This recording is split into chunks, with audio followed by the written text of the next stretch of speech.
Halo semuanya, selamat datang di STM Suara Tengah Malam bersama gua Fedro Ardiansyah yang akan menemani malam panjang kalian. Di episode kali ini gua akan membacakan sebuah kisah yang berjudul Kenapa Aneh Ketemu Istri Yang Begini, A Horror Experience, yang ditulis oleh Cardova 11 dan diupload di Kaskus. Oke, tanpa banyak basa-basi lagi, langsung aja kita masuk ke inti ceritanya. So, check this out.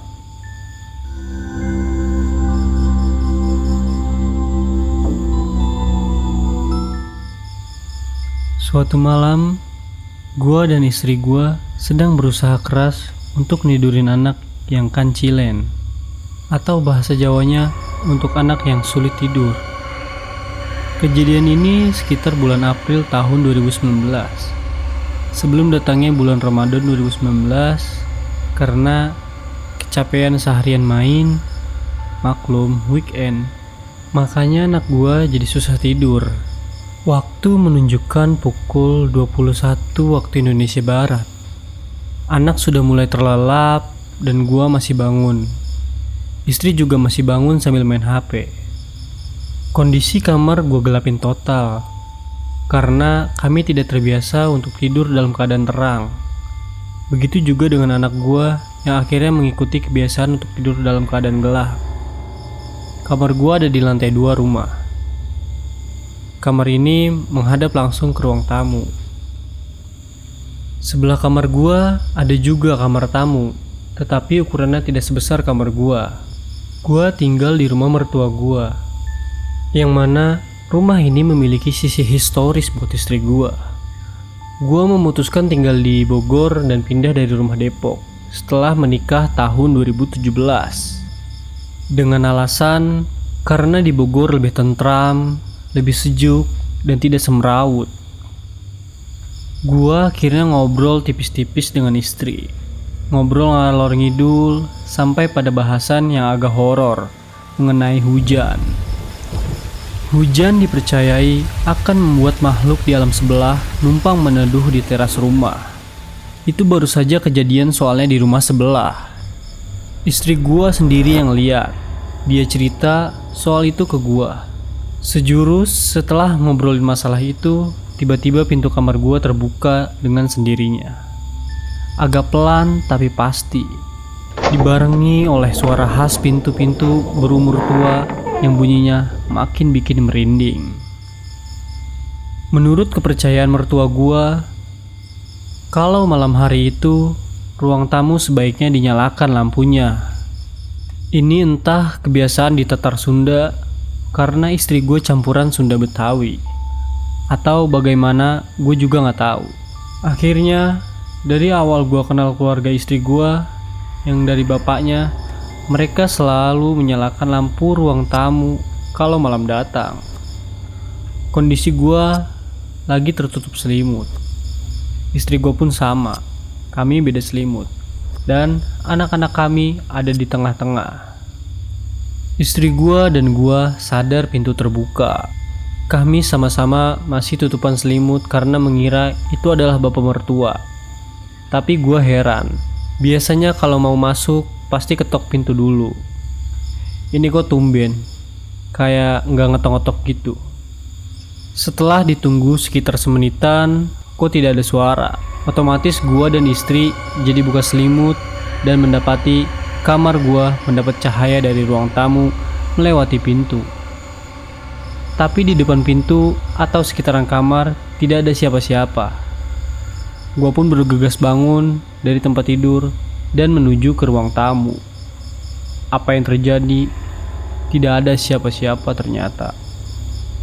Gua berusaha untuk realistis, tapi istri gua yang keburu takut karena ternyata dia menyelot pintu sebelum naik ke kasur. Jadi gak mungkin pintu bisa terbuka kalau sudah diselot. Gue cukup panik tapi berusaha gak takut. Gue selama ini selalu bertemu hal-hal yang aneh-aneh dari alam sebelah. Itu selalu di luar rumah, tak pernah di lingkungan rumah, apalagi sampai masuk ke dalam. Ternyata malam itu kejadian yang menurut gua agak nyeleneh terjadi di dalam rumah gua. Belum selesai kepanikan gua dan istri, tiba-tiba listrik rumah kami mati. Gua langsung lihat ke jendela karena tempat tidur kami dekat dengan jendela. Ternyata tetangga semuanya masih nyala. Artinya tidak ada pemadaman listrik pada saat itu. Belum juga beranjak dari tempat tidur karena mengira listrik kami jepret. Ternyata listrik sudah kembali menyala. Istri gue langsung turun ke lantai 1, tempat dimana mertua gue tidur. Rumah gue bareng sama mertua. Ini lantai 2 dipakai sebagai tempat keluarga kecil gue tinggal. Itu posisinya sejajar dengan jalan. Sementara lantai satunya itu berada di bawah permukaan jalan. Kalau dilihat dari luar, rumah gue hanya satu lantai saja, tanpa ada lantai lagi ke bawahnya. Kembali lagi, istri gue mengecek apakah bapak ibunya sudah tidur atau belum. Ternyata ibunya sudah tidur, tetapi bapaknya masih menonton TV. Istri gue langsung nanya ke bapaknya, apakah tadi buka pintu kamar atau tidak. Jawabannya udah ketebak kan? Bapaknya tidak membuka kamar tidur gue. Beliau pun belum naik ke lantai atas seharian. Makin panik, istri gue bercerita apa yang terjadi. Gue pun mulai panik. Gue dan istri panik bukannya takut, melainkan mengkhawatirkan anak gue yang nantinya ada kemungkinan diganggu juga kan. Bapak mertua gue kemudian naik ke lantai 2, diikuti oleh istri gue, dan gue sambut di ruang tamu. Gue beranjak ke ruang tamu untuk memastikan bahwa tidak ada konslet listrik. Pintu kamar gue tutup, takut ada nyamuk yang masuk dan suhu ruangan menjadi agak panas. Lalu gue kemudian membuka pintu kamar. Dan apa yang terjadi? Anak gue duduk di tengah kegelapan. Tidak nangis, melainkan ketawa-tawa senang. Anak gue biasanya selalu nangis kalau ditinggal sendirian. Entah itu pas lagi bangun, atau dari posisi tidur dan tiba-tiba terbangun di malam hari. Maklum, namanya bayi baru setahun masih suka kebangun malam-malam. Posisi duduknya itu seperti duduk di antara dua sujud kalau lagi sholat, bersimpuh, dan tangannya menadah ke atas seperti orang yang mau minta digendong. Seperti cerita-cerita horor kebanyakan, gua, istri dan bapak mertua secara otomatis melihat ke atas, ke arah plafon tempat si bayi ini memfokuskan pandangannya dalam gelap. Dan disitulah kami melihat sosok makhluk dari alam sebelah. Bentuknya seperti kuntilanak kebanyakan. Rambutnya terjuntai turun, lebat dan berantakan. Baju putih kecoklatan kusam, tinggi, mukanya tertutup, tapi matanya masih bisa dilihat. Yang agak lainnya adalah dia menempel di plafon layaknya Spiderman. Si makhluk ini pun sepertinya tinggi besar, tapi gue gak bisa mengukur setinggi apa, karena dia menempel di plafon.